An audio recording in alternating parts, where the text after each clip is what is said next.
Mao ni ang usas mga importante kaayong teksto sa Bible kaning Matthew chapter 18 nga atong gibasa karon 1 to 5 nga giklaro gyud ni Kristo nga di kita kasud og langit basta dili ta maparihas sa gagmayng bata. Saman tuo mo dili.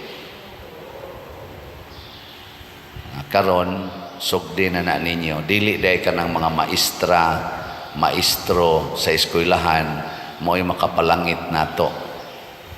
Ang makapalangit day nato kung magpatudlo tas mga bata.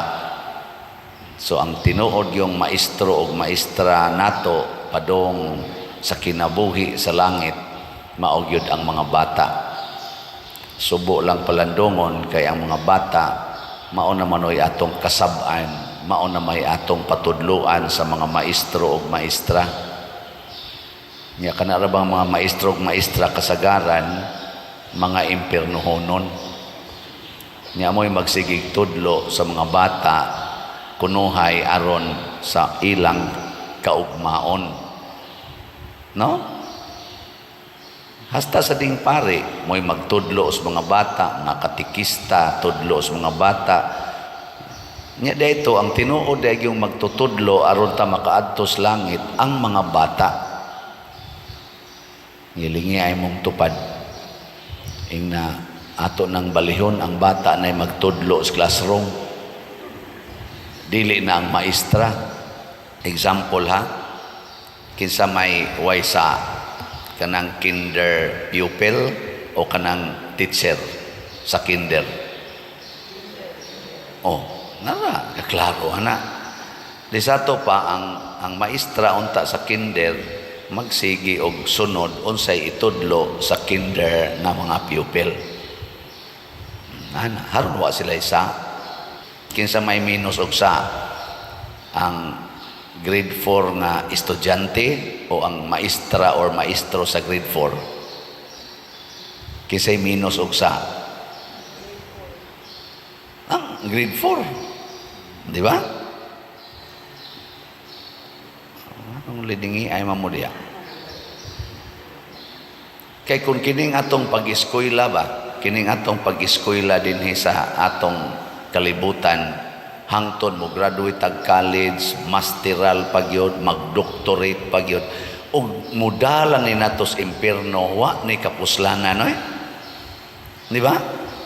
Unsay kapuslanan nagsigi kag gasto para lang ka maimpierno? Way kapuslanan. Ako'y mga degrees, mga upat kini kabuk akong degrees. Og padung ra ko sa impierno ani, wa ni kapuslanan. Ano pagkataong maghago-hago na pagyud ko yung makailang pari nga tagutlo kabuok doctorate, tagupa, tagilma kabuok doctorate. Didto pagyud nang eskwela sa Roma, didto sa UST, didto sa San Jose, sa Loyola, didto pagyud sa pananguban dihang mga sa Spain nga eskwelahan.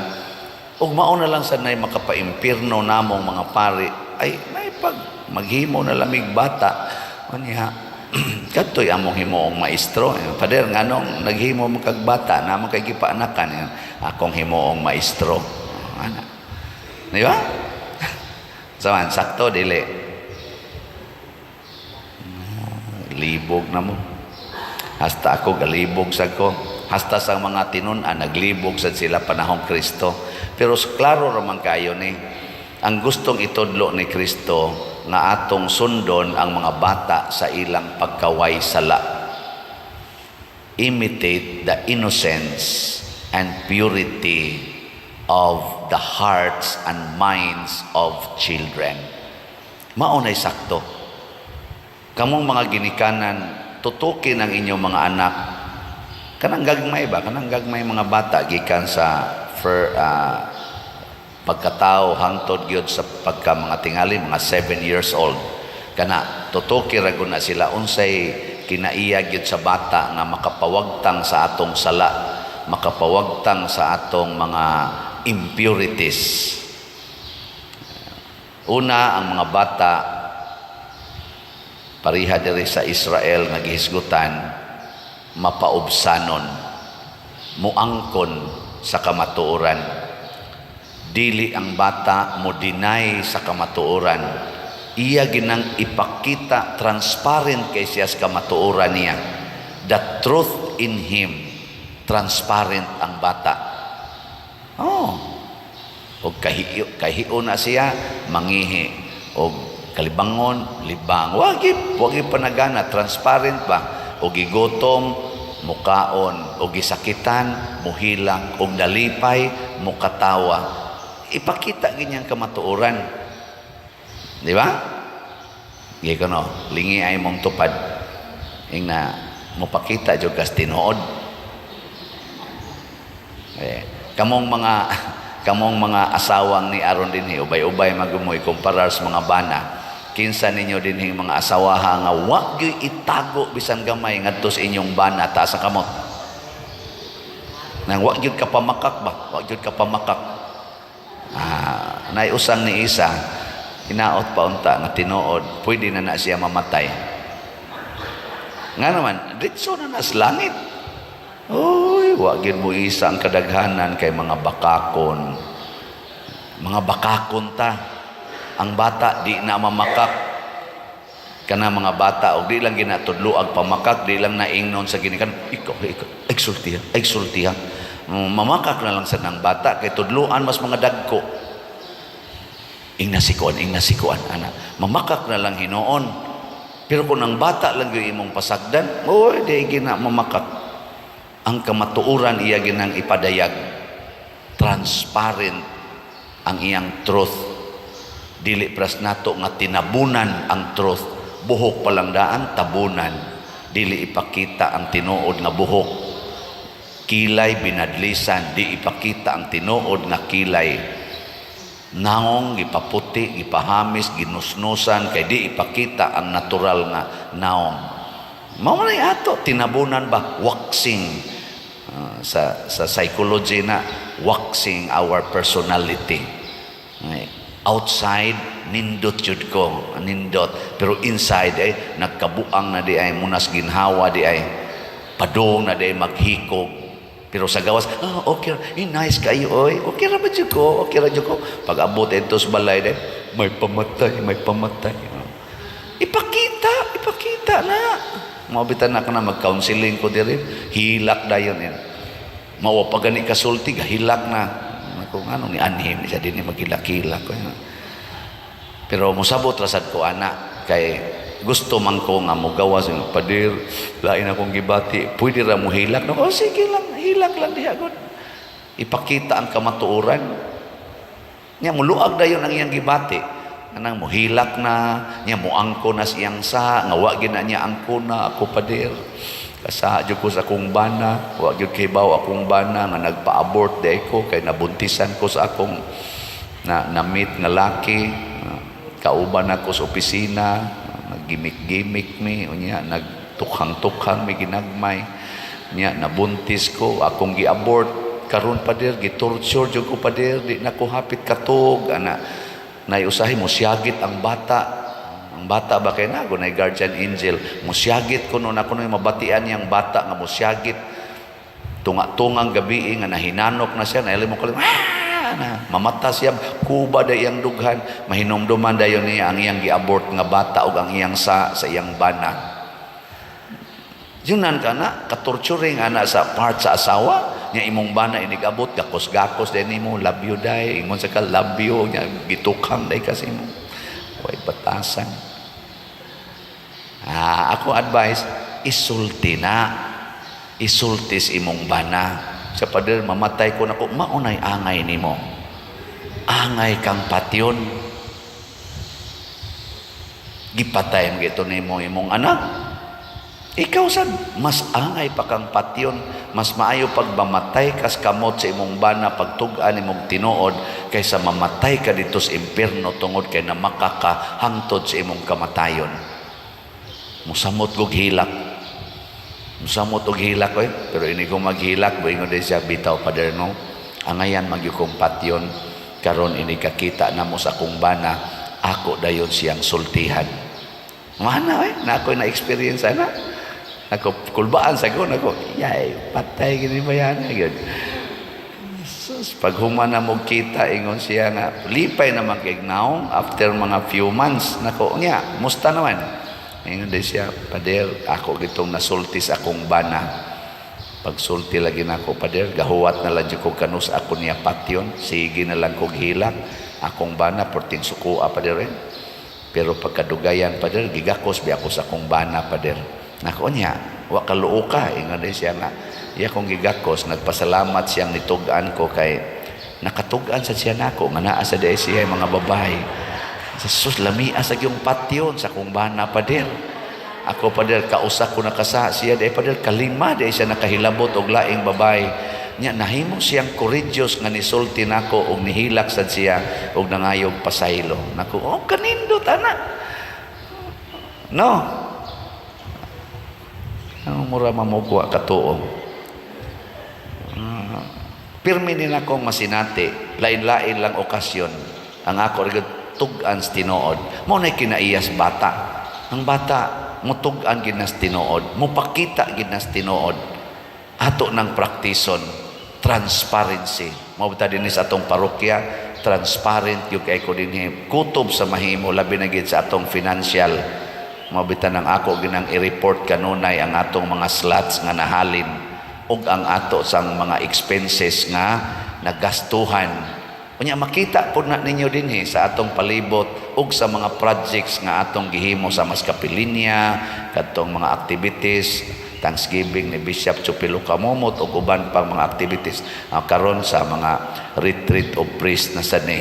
Kani sa atong mga pista dinhi nga daghan kay tagastuhan, mahibuong mong ang atong segunda patron nga pista, 2 million ang atong gasto tungod kay ato sa nang gipakita, hatag tag bugas, manabang tas mga kapilya, pinaagi contest, pakaon tas mga tao nga ani dinhi. Inana ba? Kita ginatanan. Naa sige ang lista tanan diha sa tong opisina, pwede na niyo ma-verify. O sana sa akong paningkamot isipare nga ipakita gyud ang kamatuoran sa mga tao nga dunay katungod nga masayod sa kamatuoran. Sige, lingay mo tupad. Ing na manugan na tas tinuod ha. Ing na di na tamakak. Ay lang sa patakag tugas tinuod sa mga taong dili angay tuganan sa tinuod. Sama anang mahigugma ka. Ikaw nga anak, mahigugma ka. Ayaw patakag sulti nga tos imong mga silingan. Dito sultis imong ginikanan. Kay doon na sila'y katungod nga masayod nga ikaw di ay gusto ng manguyab. At least ba, ikaw anak, transparent ka. Adto ka manabi sa imong barkada, ingnaw ka, ang bitaw-bitaw, ayaw lang jog sulti sa atong parents ha, kaya ako bitaw, di man sa kumusulti. O na, di na mo musulti. Sekreto-sekreto. Uy, ina akong parents ha nga, na ami research, pero mag-date, minikuan, imong uyab, tinabangay din mo, connivance of lies. Ang resulta, di na gini mo matago, ini kaluspad na nimo. Sige na kagsuka-suka. Adto na ka maghilak-hilak, masagpaan na hinuong kas imong ginikanan, may painig sugod, na-crush na ko. Ingon, pila imong edad? 10 years old. At least na-crush na ka. Ayaw patakag crush-crush, kay basin o niyag ma-damage ka. Tudloan ay kas imong parents, kami raba sa una, bisag 20 years old na, nadaot yung ko anang crush-crush, anang imong papa. Natukhang ko, tungod anang crush-crush. Siya unsa may buhaton para dili matukhang, isulti na mo kanunay nya kuyog minimo naron ini ka crush na nimo naaming mo sa pupo, kami mo imong guardian angels. Mingon din, sige matabangi ko ha, sige kag kuyog sa imong anak dito, kuyog siyang uyab, ikapay mo gasto nya nindot na dili. Nindot kayo kung ang imong anak transparent nimo, nya ikaw sad mo dawat sa kaniyas kamatuoran nga iyang gibati, lingaw kay nang imong anak, musulti gina nimo, nya di gina sila mag premarital sex, ngano man transparent man, kita man ninyo, nya nakakita mo sa silang gidawat, kamao gina silang mo manage sa ilang emosyon, kay guided man by parents, gitawag nag parental guidance. Kaya ang atong anghel nga magbalantay dili na makita, pero ang gusto niya motudlo siya kinsa man ang atong tinuod nga mga concrete manifestations of our guardian angels ang ginikanan niya. Ang sunod ayon ang simbahan, mao'y atong guardian angels. Pangonsulta sa simbahan, okay ba ning magpuyo-puyo, okay ba ning premarital sex, okay ba ning same sex, okay ba ning artificial contraceptives. Pangonsulta sa simbahan. Ayaw pagpatakag himog desisyon. Tungod lang kay parent ka, maghimo kag desisyon si mong anak nga okay ra ginang puyo-puyo, total civilly married naman. Ayaw pangonsulta sa simbahan. Ana ba? Hasta gani sa imong paghikog, pangonsultas pare aron ma-schedule daan ang imong haya. Ana ba? Nawa di ba di ginamadayon imong hikog? Ug moingon kas pare nga, Pader, gusto ko maghikog. Pila imong edad? 23 years old. Uy, ngano maghikog man ka? Nabuntisan ko, wa na nako makontak ang akong nakapabuntis nako ni sibat. Unya gisalikway ko sa akong parents, gisalikway pa jud ko sa akong mga relatives. Wa nay meaning akong kinabuhi, nahagbong pagyud ko sa among exam. Gusto nako magpakamatay. Isulti nas pare. Di ba tiwasan ka? Di ba tayo? Mayroon din ang pare, day kanang imong kasakit gituyo na sa Ginoo nga ihatag nimo aron makaamgo ka sa imong pagkabuangon. Balik og sunod sa Ginoo and everything will be all right. Pwede anhin na lang ko puyo, Pader? O pwede na ka din puyo. Pare na mo'y mag-guide nimo. Mana?